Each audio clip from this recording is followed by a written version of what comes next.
Since early October, reports of thousands of lives lost, both in Israel It's a situation that we have never dealt with it before. and in Gaza. Innocent people are killed.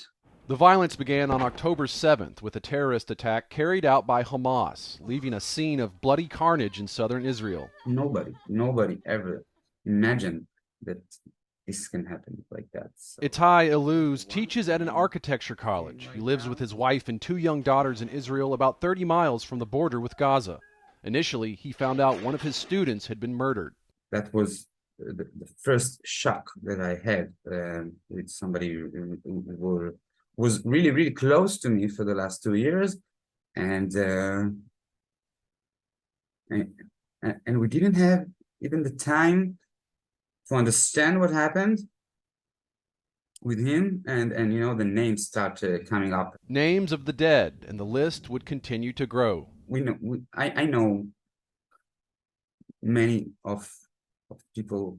Just this week, the brother of his wife's best friend who had been missing was confirmed dead. His body found nearly 2 weeks after the Hamas attack. I think all of Israel right now are feeling is shock.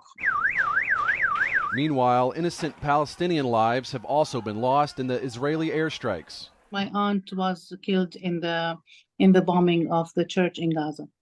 Shireen Awad, her mother, and another woman spoke with us outside Bethlehem in the West Bank. About 50 miles away in Gaza, they all had family members who were killed this month inside a Christian place of worship. Most of the people that are actually affected are the innocent people who want to live. Their family members were seeking shelter from Israeli air raids in a historic Greek Orthodox church, but it was hit. Everybody asked them to go to the church as a shelter to avoid this bombing. And unfortunately, they bombed the church. They say there is no safe place in Gaza. In parts of Israel earlier this month, no place was safe from the Hamas attack. The way we lost him is going to haunt our family for the rest of our lives. From Washington, D.C., Layla Levy remembers her first cousin, Dr. Daniel Levy Ludmir, who was killed by terrorists as he tried to save the lives of others inside an Israeli medical clinic. In this point in my grief, to be honest with you, I am happy because I know he would have wanted his wife and kids to live. And they did. Levy left behind a wife and 2 children. Not only did they lose a great dad, a fantastic husband, Leahy is his wife's name. Leahy lost her soulmate. As for Layla Levy, she doesn't want to see any more innocent people killed.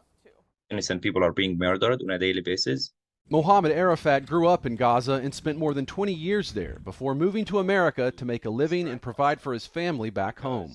I call them from 10 to 20 times a day. Mohammed worries about his mother, father, siblings, and nieces and nephews in Gaza who evacuated their home just 1 day before it took on significant damage. He says an Israeli strike destroyed nearby homes and killed these children living in the neighborhood. Seeking relief from air raids in the northern part of the Gaza Strip, his family fled south along with many other Palestinians to cram into whatever living spaces were available. They found an open room to stay in with more than 15 people. There is no privacy, and there is one bathroom to share, and there is literally no water in that house. The situation unsustainable, so the family moved back to the north with a relative. To conserve electricity, they turn on a generator for about an hour a day to charge phones or radios. They lack access to basic needs. There is nothing open to buy food or to buy, water or bread. It's a disaster, and that's the humanitarian situation that a lot of people don't know about. Itai Iluz says Israelis have been shaken by the recent violence inflicted upon them. He said although he always reassures his 2 young daughters, this is the first time as a father he hasn't felt confident in telling them not to worry. That I can't really tell them, 100% that everything is okay. No. And as Shireen Awad and her mother mourn the loss of Palestinian family members in Gaza, they hope the God-given human rights of all will be respected. We're all created in the image of God. We all deserve to be respected. Mark Irons, EWTN News In Depth.